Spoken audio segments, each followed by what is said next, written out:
I'm Stan Stalnaker with Hub Culture, and we're at the Hub Culture Terrace Pavilion in Bermuda at the Global Fund Forum. Joining me now is Thomas Bianco, who is the COO of Wavelength Asset Management, about $118 million asset manager. Tell us a little bit about what you guys do. Okay, so we're a long-short equity TMT fund.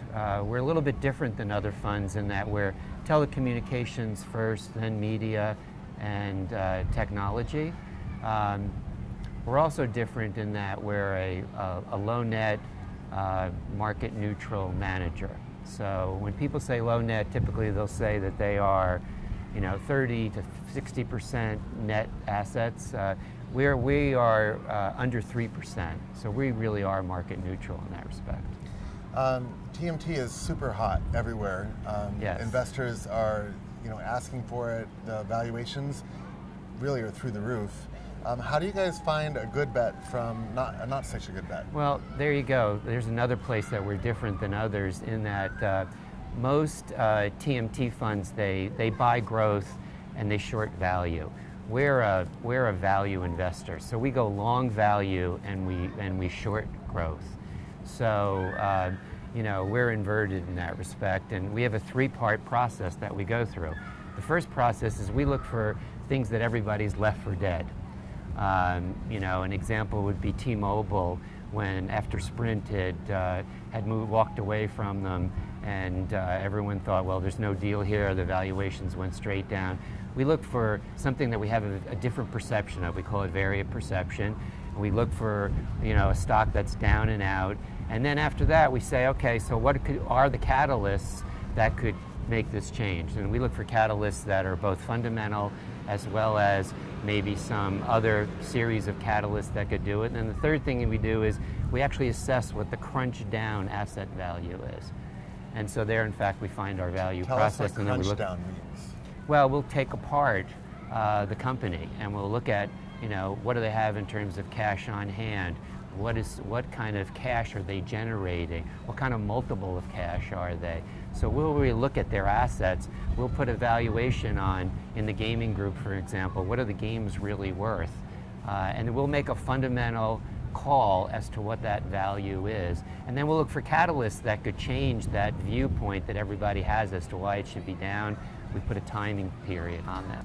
The characteristics of the fund that I would tell people immediately are not correlated to the S&P 500. We have very little correlation to the S&P.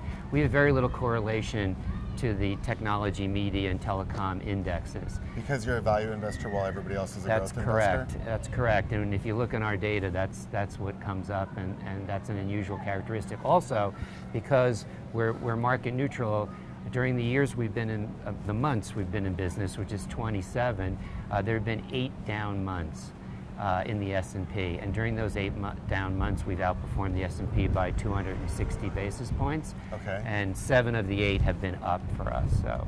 Right, so you're kind of going contrary. What's going to happen as we start to prepare for an increase in the interest rate environment? Well, that to us is our environment. Our best performance, and this is our 3rd year, has been this year. And the reason is the environment's gotten more choppy. We're really what we call pure alpha returns. We're really not a beta fund. And we think that our stock picking is really going to become more evident as time goes on. When interest rates go back up, it's going to be entering an environment which hits our sweet spot. Right, so well positioned for the future. Wavelength Asset Management, where do you see it moving over the next couple of years? At the COO role, you have a unique perspective, maybe looking a little farther out? So we have, right now, 3 separately managed accounts. We have a pension manager, a large pension manager, a large fund of funds, and a large family office that are our core 3 investors. They locked us out from bringing new assets in for 2 years. Mm-hmm. We're past that period. We just opened the commingled fund, and the commingled fund was our own capital because we wanted people to understand that we really believe in the fund, and so we have that. It's a very small amount of assets right now. We're seeing growth in all of that. As a matter of fact, one of our fund of funds managers has made us part of a commingled fund of theirs that they're selling, and so everybody's kind of involved in it. I've talked to many different managers, including we're at this conference now, And our strategy is unique. They don't see it within TMT, and they don't see anything like us in terms of what it is. So we think we're going to build dramatically from here on. Although we were stopped out in terms of 2 years that we had, we think that we'll grow our assets to about $1 billion. We would stop again at wow, that that's point. quite a lot of growth from where you're at now, right? Yeah. Great. In the context, I'd love to just touch before we wrap up on talent. So there's a big talent war going on. Yep. When you're a COO, in a lot of ways, part of your job is to bring in that talent. How do you guys spot talent, and how do you entice them to come to you? Interesting. So psychologists say that if you put 100 people in the room and leave them alone for an hour and they don't know each other, that within that hour, those people will all, if you interviewed them, find people similar to themselves. And it's a natural process, like magnets attaching to each other. And in this industry, it's a similar process. So what happens is, Andrew Hammerling started the fund, and his background was a research analyst, and then he's been a manager for about 18 years or so.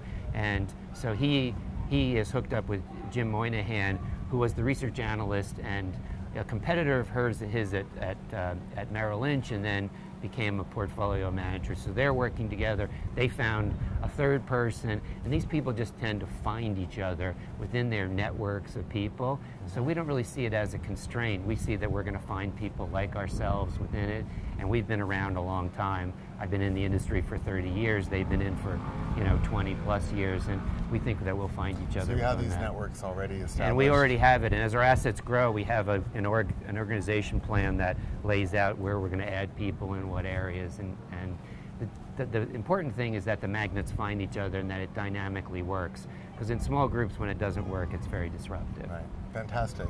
All right, thank you very much. Thank you. I'm Stan Stalnaker at the Hub Culture Terrace Pavilion here in Bermuda with Wavelength Asset Management. Thank you so much. Thank you. Appreciate it, Thomas. Great. Thanks. Take care.